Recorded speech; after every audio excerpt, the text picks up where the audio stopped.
नमस्कार मेरे प्यारे प्यारे बच्चों। पूरे दुनिया में पर्यावरण को लेकर, इन्वायरमेंट को लेकर बात चल रही है और मूवमेंट्स चल रही हैं। लोगों का ये मानना है कि जब हम बचेंगे तभी पर्यावरण बचेगा, या पर्यावरण बचेगा तभी हम बचेंगे।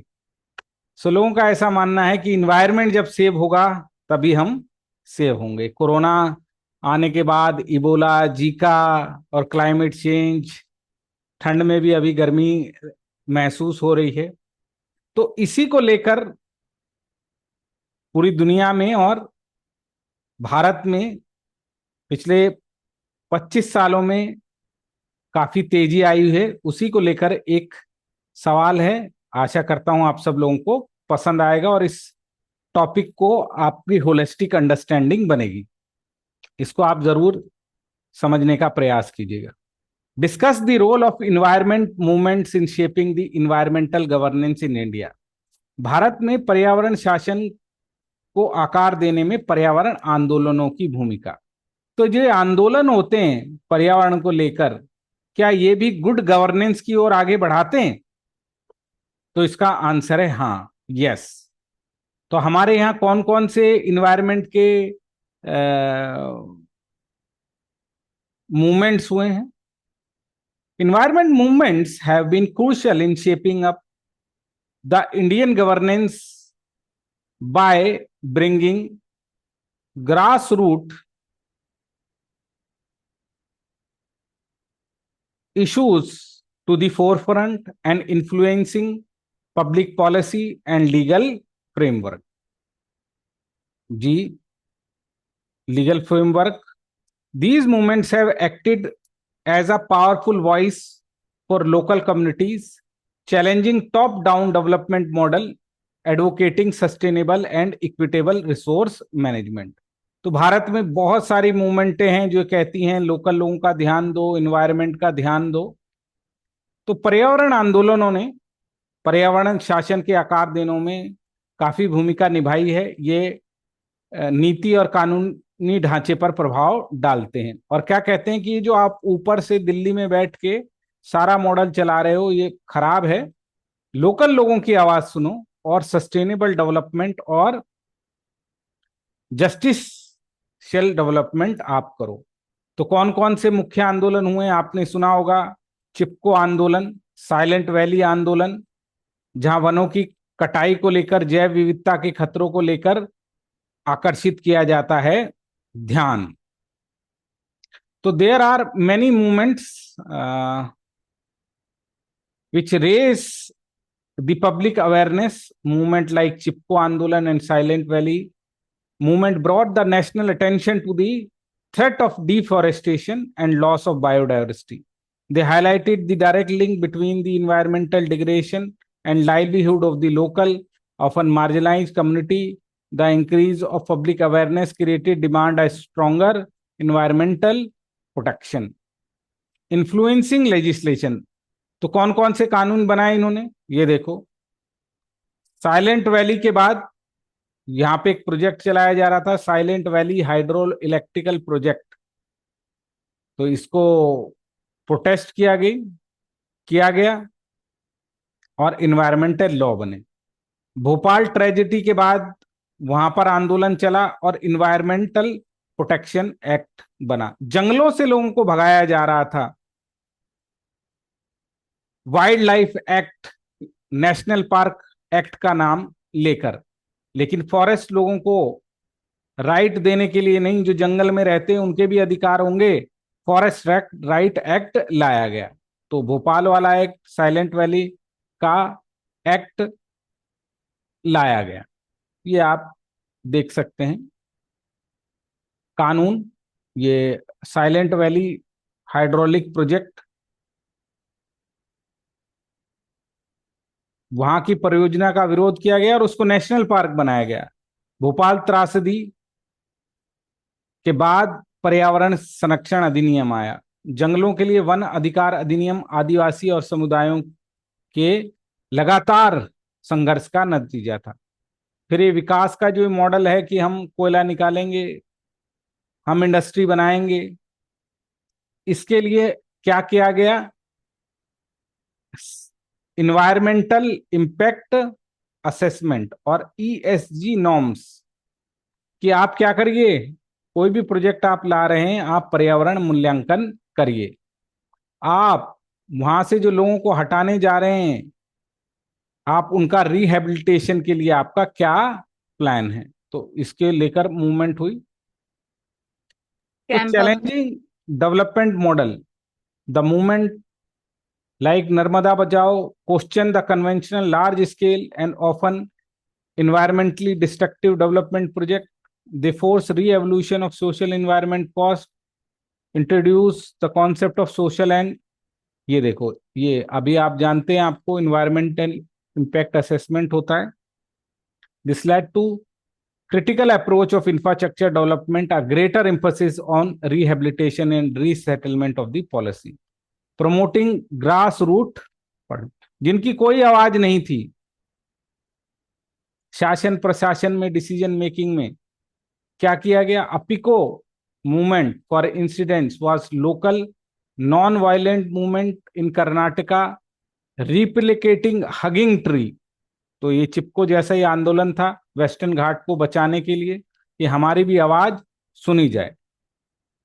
इसी से फॉस्टरिंग जुडिशियल एक्टिविज्म, जब ये लोग मानते नहीं हैं सरकारें, इंडस्ट्रियलिस्ट, तो ये पीआईएल दाखिल करते हैं।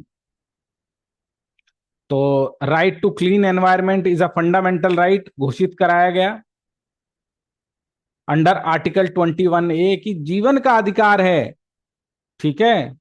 और नेशनल ग्रीन ट्राइब्यूनल बनी 2010 में। ये सब Appiko movement, judicial activism, PIL, right to clean air, national green tribunal आए। और वो आज यमुना से चाहे रेत निकालनी हो, क्या मुद्दा हो या किसी भी उस पे, उन पे वो सशक्त निर्णय ले रहे हैं। ये देखो, जनता की आवाज, अपिको, स्थानीय अहिंसक आंदोलन, न्याय सक्रियता को बढ़ावा, पब्लिक इंटरेस्ट लिटिगेशन, अनुच्छेद 21 के तहत मौलिक अधिकार, स्वच्छ पर्यावरण का अधिकार, और 2010 में क्या बनना, एक अलग से संस्थान ही बनना, अलग से न्यायालय ही बनना, मिनिस्ट्री ही बनना, इन्वायरमेंट की मिनिस्ट्री ही बनना।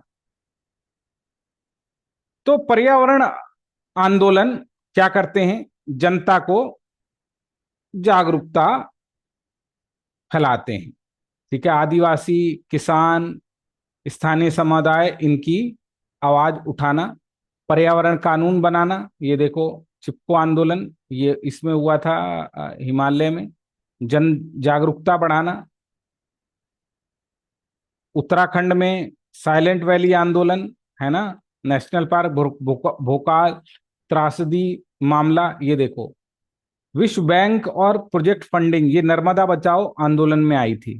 किसमें आई थी, नर्मदा बचाओ आंदोलन। सो चिपको मूवमेंट 15 साल का बैन लगा दिया था कि आप कोई कमर्शियल लॉगिंग नहीं करोगे। साइलेंट वैली नेशनल पार्क बनाया, भोपाल गैस से आया, नर्मदा से फंडिंग लेकर आए, rehabilitation and resettlement of displace community, promotive participatory approach, judicial activism में आपने देखा पीआईएलए, जीएनडी। अब आइए जो आपको नहीं आता है, नए कौन कौन से अर्बन इन्वायरमेंट मूवमेंट भी चल रहे हैं। अब ये पहले तो होता था दूर दराज के इलाकों में, अब शहरों में भी इसकी बात होने लगी है। सेफ अरे मूवमेंट मुंबई में हुआ, जहां पर अरे कॉलोनी के अंदर ट्रीज को गिराया जा रहा था। ग्रीन लंग है ना, तो ये लोग भी ट्री को हक करते हैं और कहते हैं इनको नहीं काटा जाना चाहिए। तो ये नए हैं बेटा शासन में, नए आंदोलन, शहरी क्षेत्रों में भी आंदोलन, सेव अराई आंदोलन, ग्रीन लंग बोल रहे हैं ये मुंबई में। तो मेट्रो की शेड के लिए हजारों पेड़ों का विरोध कर रहे हैं, चिपक जाते हैं उससे। और दोबारा इसकी करते हैं। अरावली, ये पूरा का पूरा जो दिल्ली से लेकर गुजरात तक चीजें जा रही हैं, इसको लेकर फरीदाबाद जहां हम रहते हैं काफी कुछ तोड़े गए, बड़े बड़े यहाँ पर वेडिंग के वो चल रहे थे, जमीनें बिक रही थी। इनकी आंच में गांव जो वहाँ 100 100 साल से 200 साल से उससे भी पहले टाइम से बसे हों, उनको भी दिक्कत आ रही थी। तो काफी अवैध खनन रोका गया, कुछ गलत हुआ, वो नहीं होना चाहिए था। पर सेव अरावली मूवमेंट भी यहाँ पर चल रही है, क्योंकि ये प्रकृति के वाइट फिल्टर हैं, और मरुस्थलीकरण को, अगर अरावली को काट दिया गया तो मरुस्थलीकरण दिल्ली की तरफ बढ़ जाएगा। तो Aravalli is one of the movement, new movement जो बात हो रही है। अरावली कैंपेन दिल्ली एनसीआर में चल रहा है। रियल एस्टेट इलीगल माइनिंग पहले से ही बंद है। Dilution of protective laws on on Aravalli mountain range, तो इसको लेकर केस भी चला। Pollution protest, right to breathe Delhi में चलाए, मीडिया कैंपेन चला रहे हैं, तो अर्बन की तरफ भी अब सेफ सेफ इन्वायरमेंट बढ़ रहा है। अब large scale project great Nicobar island है ये, यहाँ पे पोर्ट और एयरपोर्ट बनाने की बात चल रही है। तो ये आइलैंड वैसे ही यूनिक है और फ्रेजाइल इकोसिस्टम है, एकदम खत्म हो जाएगा अगर कुछ किया तो ट्राइबल और रेयर स्पीसीज का खतरा है। ऐसे ही सेव दिहांग पटकाई आसाम में है वाइल्ड लाइफ सेंचुरी, ये अमेजन ऑफ ईस्ट कहलाते हैं दिहांग पटकाई, आसाम में है। पीटी का सवाल है, इसको लिख लेना पीटी की कॉपी में। The campaign against use to outline the petition against social media extensive led to the temporary halt in mining operation and highlighting the conflict between development and biodiversity। तो ये रिसेंट है। प्रदूषण विरोध, right to breathe, भाई सांस लेने दो। और ग्रेट निकोबार में ट्रांसशिपमेंट पोर्ट और टाउनशिप बनाई जा रही थी। परिस्थिति में सेव पटकाई डूम आसाम में है, और ये यहाँ पर खनन रोक दिया गया। तो आपको आखिरी में लिखना क्या है? आपको आखिरी में लिखना है कि हमें डेवलपमेंट के साथ इन्वायरमेंट को भी क्या करना है, प्रोटेक्ट करना सेव है। और करना है। इसके लिए क्या जरूरी है? इसके लिए जरूरी ये है कि आप इम्पैक्ट असेसमेंट देखें, ईएसजी नॉर्म्स देखें, लास्ट रिसॉर्ट होना चाहिए, है ना, जो लोकल कम्युनिटी है उसको देखें, जितने भी इन्वायरमेंट के नॉर्म्स हैं उनको आगे बढ़ाएं, बायोडायवर्सिटी को प्रोटेक्ट रखें, अर्बन एरिया में भी बायोडायवर्सिटी का विकास करें, इलीगल इंक्रोचमेंट लॉगिंग ना होने दें, और हमारा जो विजन है वो सस्टेनेबल डेवलपमेंट, इंक्लूसिव डेवलपमेंट होना चाहिए। इस तरह से इन्वायरमेंट को ना बिगाड़ा जाए कि केवल वो कुछ ही लोगों के हाथ में हो। तो इस तरह से इसका आंसर आप लिख सकते हैं। Thank you very much.